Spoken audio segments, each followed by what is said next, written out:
Hey guys, welcome back to Ultimate S&S. So today we're going to talk about a few different things, but to begin with, if you haven't subscribed yet, go ahead and hit that subscribe button, hit that thumbs up button if you would. That really helps me out hitting the analytics in this system. So for those who are interested, we have what is called the members channel or the members section. And what that is more in-depth videos of some of the topics we talk about. And one of the things that we just released a video on today is going to be about what we're seeing happen right now in the Supreme Courts. For those who haven't been paying attention, we have now overturned Roe versus Wade. And regardless of how you feel about that, there's an agenda, I believe, in the back of it that's going to push forward, that's going to lay groundwork for further infringement later. And we're going to discuss that in the members channel. So if you're not in the members channel and you want to join that, if you look down at the header, it's going to have Ultimate S&S here. You'll see the description. Under my little tag there, it's going to have the join. It's going to be a blue link or whatever. Just click that and you can join if you wish. If you don't want to, that's fine too. Those videos are out there for people who want to see them.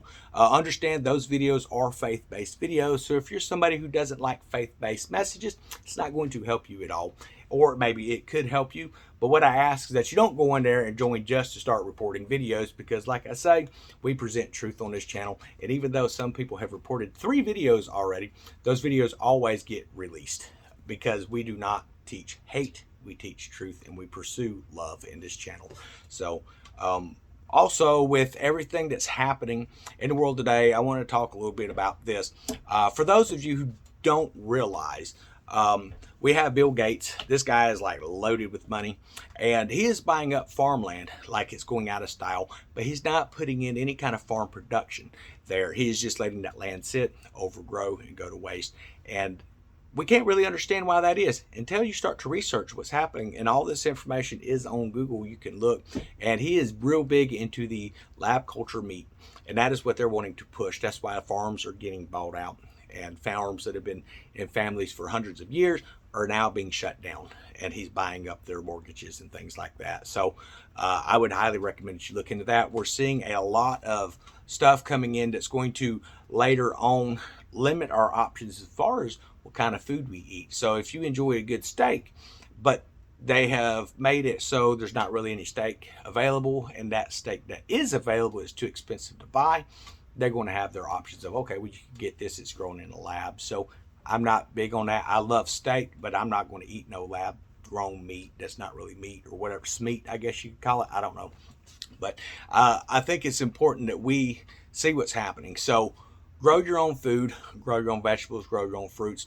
We pulled the first cantaloupe out of the garden today. It's about 3/4 of the size of what you see in the store. But for this soil, that was actually really well.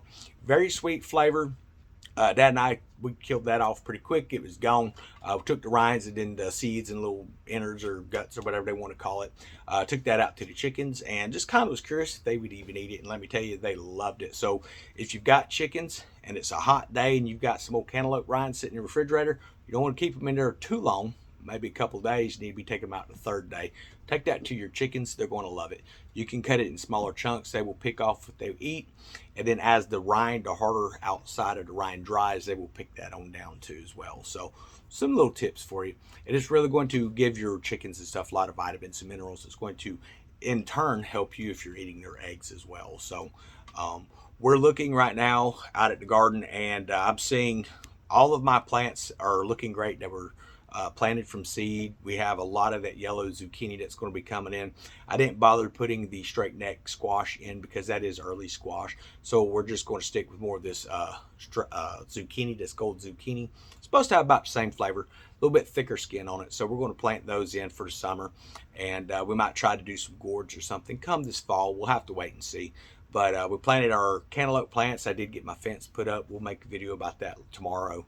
But those should start climbing here in a day or two. We've got a lot of rain coming in, so everything's been fertilized real good. And that should really bolster that growth. We moved the cucumbers that was in the back side of the garden. We moved the plants over to the original cucumber vine fence that we have set up over there. The reason I did that is there's a old cat that comes around and had been laying in some of my zucchini plants next to that old fence and had broken the zucchini, the main bodies on it, and they're laying around, rolling around. So I got all that out, chased the cat off with a water hose a few times. Maybe it'll stay out of there. we'll have to wait and see. But we moved those cucumbers over, and it's a different style cucumber. So as those start growing, we'll show you what we have. But they look like they're doing pretty well out there. We have quite a few tomato plants in the grow out area that we've got set up inside the RV. It's just a utility shower. It's got some seeds planted in some cups and stuff. And once those are the right size, which should be, I'm going to hit it after these storms we're going to have this week. We'll get those out there. But they should be a good 9, 10, maybe 12 inches tall by that point. And we'll put those out in the garden and show you what we have. And those are going to be those mixed variety tomatoes that have all the different colors and stuff. The German chocolates and some kind of Belgian pinks and some other stuff like that. So I'm kind of curious to see how those grow in. That's what it's supposed to be. That's what it says on the packet. You never really know what you're getting through the mail, so we're just going to have to wait and see. If the seeds turn out well, I will let you know that these are some good seeds to buy and where we got them from. If they don't turn out well, I'm going to let you know and who to avoid. That's just kind of the way it is.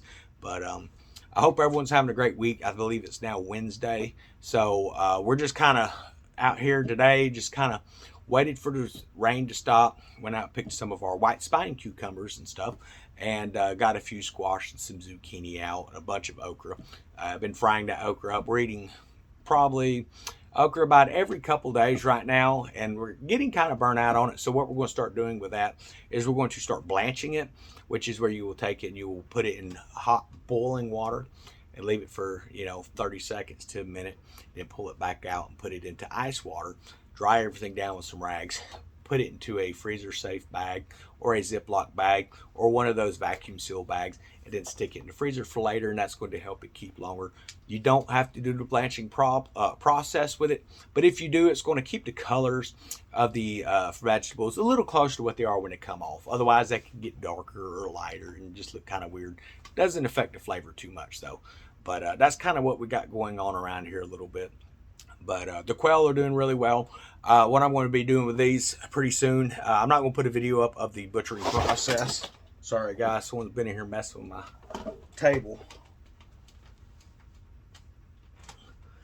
We're not going to show the butchering process, but I will be thinning that flock out, and we're going to put a lot of that back in the freezer again.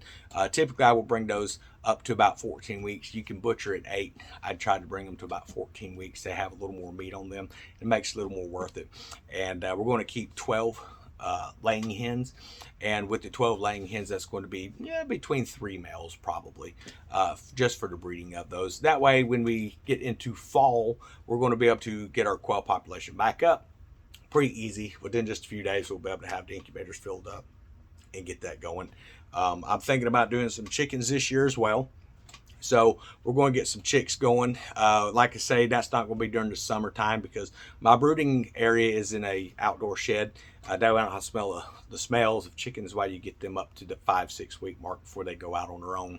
But we're going to have that set up once it starts, the temperatures get down where it's not 120 degrees in there. I don't want anything cooking in there or slow roasting at that young of an age, obviously. So you have to watch what your brood areas are. You can do them indoors.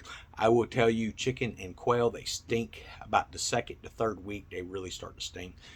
Now with quail, you can actually get those up to about 2 to 2.5 weeks, and you can actually move them outdoors in the summertime down here because it stays warm in the evenings and at night, and it's not too big of a deal. Chickens, on the other hand, I'm not so sure about. It's been a while since we had some little chicks out here. We started at the beginning of the year, and it was winter time, and it was a struggle to maintain the temperatures in that building. So we ended up having to try different types of heatings, lamps, and things like that as well. But we're going to look at doing some of those come fall as well, and be curious to see what they look like with the Americana rooster that we have out there, Hank, and then we have the 3 Australian black Orpingtons, which is also known as a black Astralort. We're going to have those. They're mixed in with them. By that time, we will also have our brown leghorn laying, and then we also have our Brahma chick. So be kind of interesting to see what the difference is between their breeding patterns and stuff. And once we hatch some of those out, what we're going to do is we're going to move Hank over to that other pen, and we're going to move Stan, which is my other rooster. He is a black copper Moran. He's going to get moved over, and we want to allow about 3 weeks for Hank's genetics to finally be out, and then Stan's genetics will become dominant within the eggs, and then we can hatch those out and see what kind of mixtures we get there. And what that does is that just gives us a stronger bloodline where we're not going to have a bunch of inbreeding birds. So that's going to be really nice for that. And I cannot wait to see what the color combinations are. It might not matter. They may all look like the hens, or they might look more like the roosters. I don't know. I don't know much about chickens. I know with quail you can take what they call Texas A&Ms, and you can breed them with Italian golds, and they tend to make little A&Ms. They will have a few more specs on them than the typicals, but you can take brown range quail and they will breed with everything. I don't like the common brown, mainly because of the temperament. They tend to be a little aggressive with the hens, so I try not to keep those. We keep the what is called the pharaohs. We like to try and keep those. They're the ones with the nice cream and speckles on their chest. They're a very timid bird, as far as not very aggressive, and they're not climbing on you trying to peck you or overbreeding the females and stuff. So those are some things to look forward to in the channel, guys. I'm going to hop off here. Got a few things I need to do, some personal stuff in town. So I hope everyone's having a wonderful Wednesday, and we'll see everyone later.